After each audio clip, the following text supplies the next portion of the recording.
برداشت کرنا سیکھو گے، یاد رکھو میرے بچوں، اگر آپ صبر سیکھ گئے تو کوئی آپ کو پکڑ نہیں سکے گا۔ یہ جو ریسنگ گاڑیاں ہوتی ہیں نا، فراری اور مختلف ان کے نام ہیں، مشہور فراری ہے، اٹلی میں بنتی ہے، لمبرگینی، یہ دونوں بنتی ہیں وہاں اٹلی میں، اور اس میں جو آدمی جا رہا ہو اس کے لیے سپیڈ لمٹ کی قید کوئی نہیں، ورنہ سب گاڑیوں پہ 120 کلومیٹر پر کے اوپر جائیں گے تو جرمانہ ہوگا، لیکن جو آدمی لمبرگینی میں جا رہا ہے یا فراری میں جا رہا ہے اس کے لیے کوئی جرمانہ نہیں، چونکہ وہ یوں کرو تو 1 سیکنڈ میں وہ 120 پہ چلی جاتی ہے، صرف اتنا کرنے سے شم ایسے جاتی ہیں۔ تو میں آپ کو ایک لیمبرگینی دینا چاہتا ہوں، فراری 8 کروڑ کی ہے، فراری 8 کروڑ کی گاڑی ہے فراری۔ کئی دفعہ وہاں جب جاتا ہوں تو کوئی نہ کوئی بٹھا دیتا ہے، یہ آپ کو ذرا سیر کرائیں، وہ ہمارے کو تو شوق کی کوئی چیز ہے نہیں، وہ نوجوانوں کے شوق کی چیز ہے۔ تو 8 کروڑ کی گاڑی ہے، میں مفت آپ کو دے رہا ہوں، وہ ہے صبر۔ آخرت کے سفر میں اگر تیز چلنا چاہتے ہو، سب سے آگے نکلنا چاہتے ہو، تو صبر کی فراری پہ سوار ہو جاؤ، تمہیں کوئی پکڑ نہیں سکے گا، تمہارے کوئی قریب بھی نہیں آ سکے۔ کہ دنیا میں صبر کرنے والوں کا قحط آ گیا ہے، بڑے بڑے علماء ہیں اخلاق سے خالی، بڑے بڑے علماء ہیں صبر جانتے ہی نہیں، اور پورا معاشرہ سر علماء، تم کل کے علماء ہو اس لیے علماء کی بات کر رہا ہوں، ورنہ پورا معاشرہ میرے بچوں صبر سے خالی ہے۔ تم سیکھو۔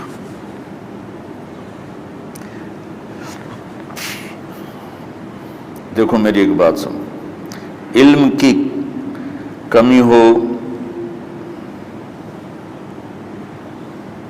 تو اچھے اخلاق اس کو چھپا دیتے ہیں،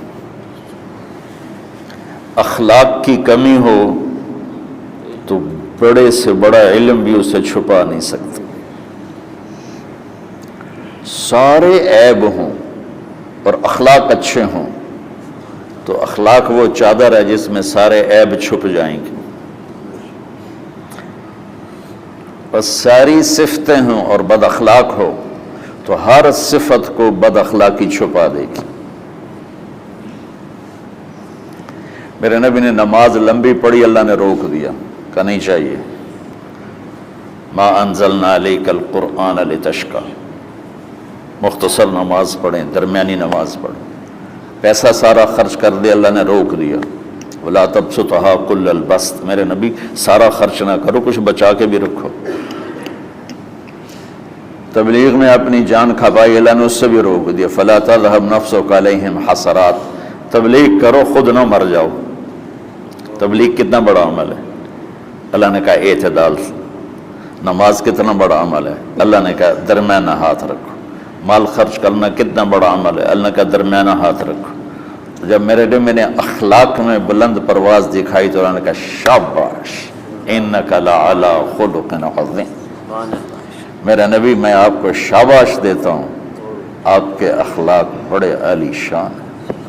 یہ نہیں کہا کہ اتنے بھی ذرا تھوڑا اکھ بھی کھائی کر کوئی کوڑا ہویا کر۔ تو تم مولوی بڑے غسیلے ہوتے ہو،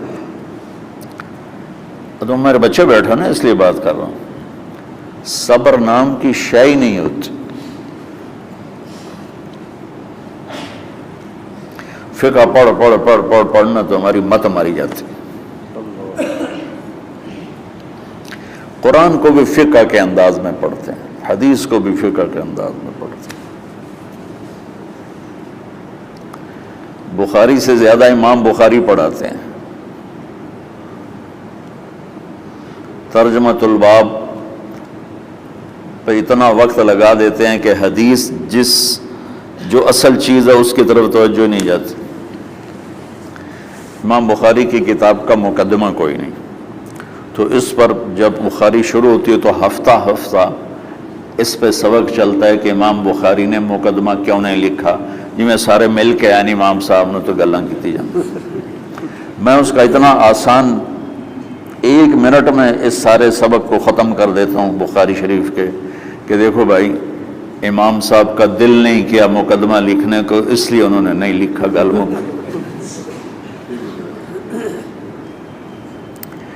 ایک حدیث کے عنوان اور حدیث میں جوڑ نہیں تھا، تو شیخ رمزی بہت بڑے فاضل آدمی ہمارے فیصل آباد، میں نے کہا شیخ یہ جوڑ کوئی نہیں، کہ شیخ ھذا من اصعب ابواب البخاری، یہ بخاری شریف کے مشکل ترین ابواب میں سے ہے۔ میں نے کہا بڑا آسان کام ہے، امام بخاری بھول گئے، ترجمہ کوئی اور تھا، حدیث کوئی اور لکھ دی، بھول گئے، بشری تو ہیں، کیوں بچوں نے مصیبت پان دیا۔ تو بچوں شوق سے جاؤ، بہانے نہ کرو، ہماری ذرا تھوک ڈال کے پیٹوں میں درد، وہ شامہ پہ جان گیا پھر توڑیاں ٹھیک ہے نا، میں زیادہ بول نہیں سکتا ہوں، ضروری سمجھ کے آیا تھا کہ تم خوشی سے جاؤ۔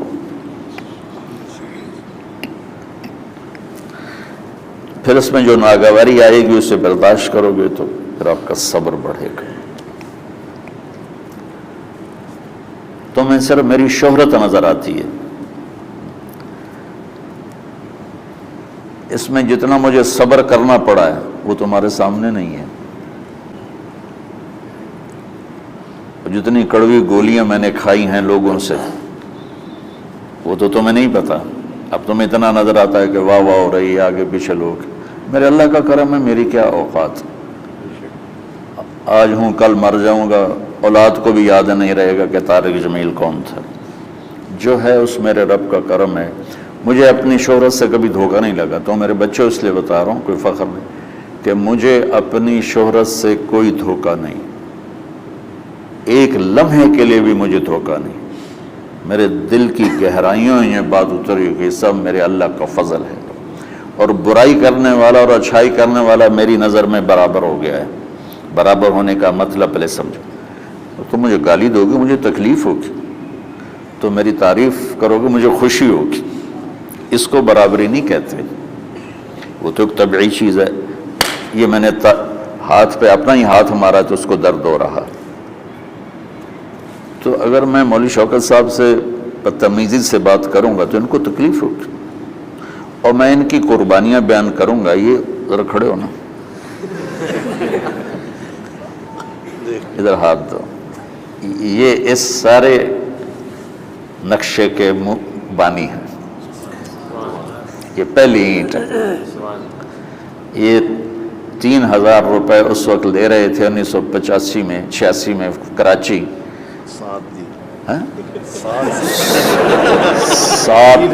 7,000 ان کی تنخواہ تھی، اور میں نے ان کو تلمبے میں بلایا 900 روپے مہینے پر۔ کتنا فرق ہے 7,000 اور 900 کا؟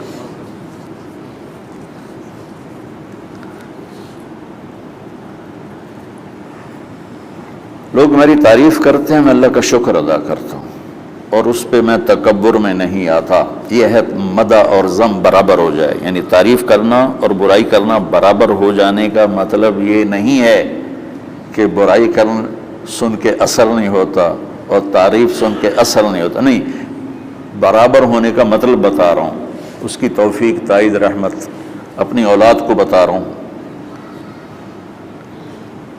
کوئی میری تعریف کرتا ہے میں اللہ کا شکر ادا کرتا ہوں اور اپنے آپ کو بھولتا نہیں ہوں، کوئی میری برائی کرتا ہے تو میرے دل میں اس کے لیے کوئی منفی جذبہ نہیں پیدا ہوتا۔ یہ ہے اچھائی برائی کو برابر کر دینا، کہ میرے اوپر مختلف الزام لگتے ہیں تو میں ان کو پی جاتا ہوں، اور اس طرح کا معاملہ کرنے والوں سے اپنے دل کو بالکل صاف رکھتا ہوں، بالکل صاف، اور میرا ان سے معاملہ اسی طرح ہوتا ہے جیسے پھر آؤ جی اپنی وجہ سے کبھی کسی سے قطع تعلق نہیں کرتا. تو بچوں، صبر بہت بڑی دولت، یہ تمہاری تبلیغی زندگی میں بھی کام آئے گی، علمی زندگی میں بھی کام آئے گا، جب تم گھر والے بنو گے، شادیاں ہوں گی، اس وقت یہ کام آئے گا. ٹھیک ہے؟ اب بہانہ تو نہیں کرو گے نا؟